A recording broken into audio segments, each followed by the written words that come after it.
Un avión con pasajeros que desapareció en el año 1954.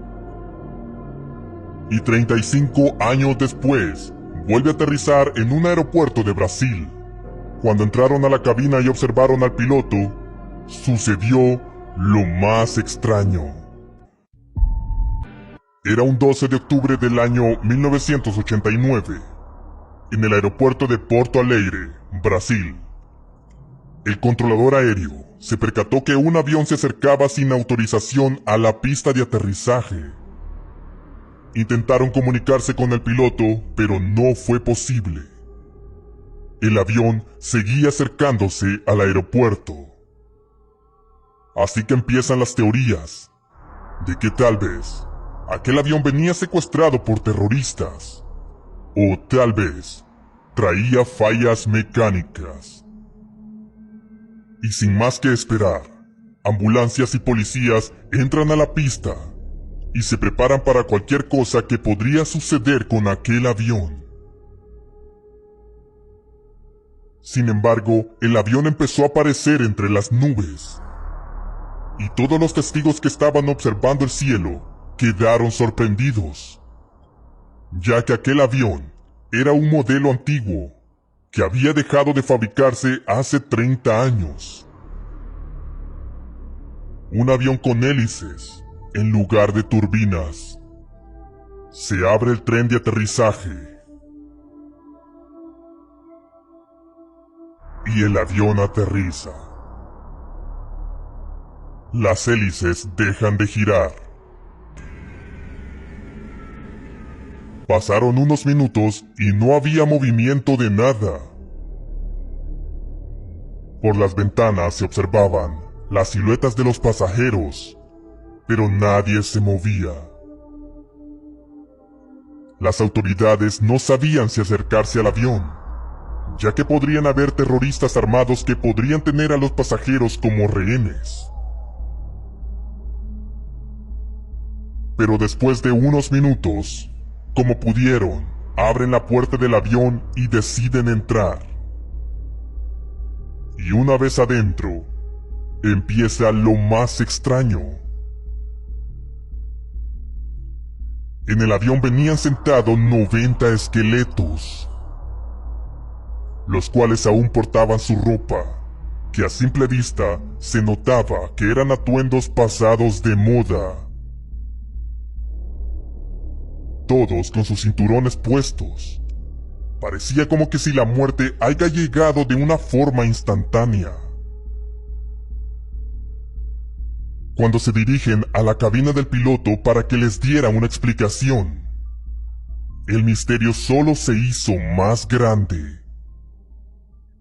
Pero al menos no se veían rastros de que hubiera habido caos, como si la muerte los hubiera alcanzado por sorpresa sin que se hubiesen dado cuenta. Y si los policías creían que ya no se podía subir el nivel de terror a toda esta situación, ese sentimiento cambió cuando entraron a la cabina y vieron al piloto y al copiloto. Ambos también estaban muertos, al igual que el resto de la tripulación. Solo se encontraban los esqueletos de ambos, con sus uniformes aún encima y sus boinas de pilotos. Y entonces, ¿quién había pilotado el avión? ¿Cómo lograron aterrizar aquella aeronave? Un avión tan antiguo no tenía piloto automático, así que se agregaba un misterio más a todo este asunto que no podía ser más extraño. Las investigaciones posteriores arrojaron algunos datos sorprendentes. Todo parecía indicar que aquel avión que había aterrizado era el vuelo 513, perteneciente a Santiago Airlines, una compañía que tenía 30 años de haber desaparecido. Al revisar los registros de aviones perdidos, al parecer el vuelo 513 partió el 4 de septiembre de 1954 desde la ciudad de Aquisgrán, Alemania, y se dirigía a la ciudad de Chile. Pero este nunca llegó, y se creyó que se había estrellado en el mar, y aunque se buscaron los restos, nunca se encontró nada. ¿Y qué es lo que había sucedido? Pues hasta la fecha no se sabe, hay algunas hipótesis, como por ejemplo la del Dr. Celso Atelo, un investigador del caso, quien afirma que el avión entró en una especie de vórtice que distorsionó el tiempo y el espacio.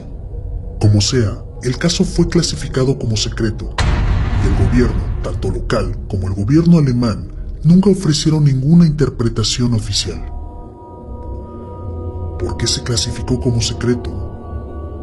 A estas alturas, muchas personas que estuvieron en el momento del aterrizaje contaban lo que habían visto y era imposible silenciarlos a todos. Sin embargo, al no haber declaraciones oficiales y ocultando la evidencia, todo quedó como una especie de leyenda urbana.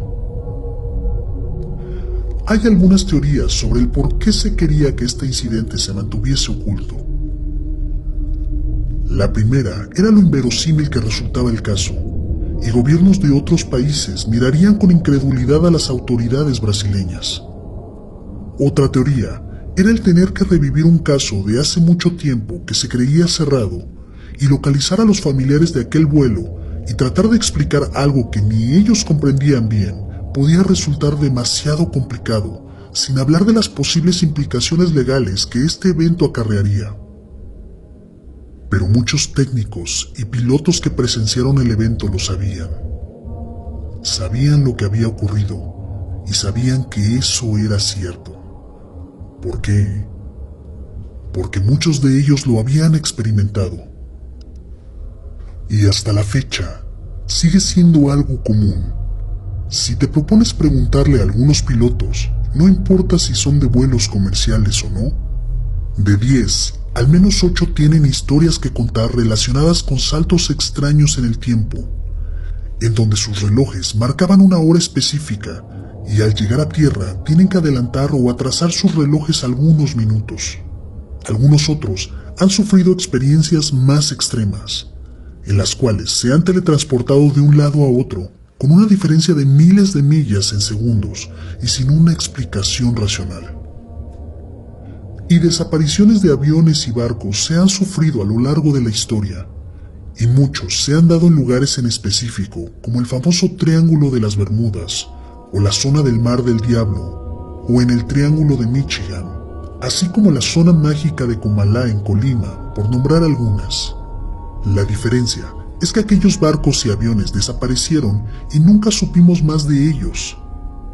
Y este es el único caso en donde un avión perdido regresó, y los resultados de aquel viaje temporal son realmente perturbadores.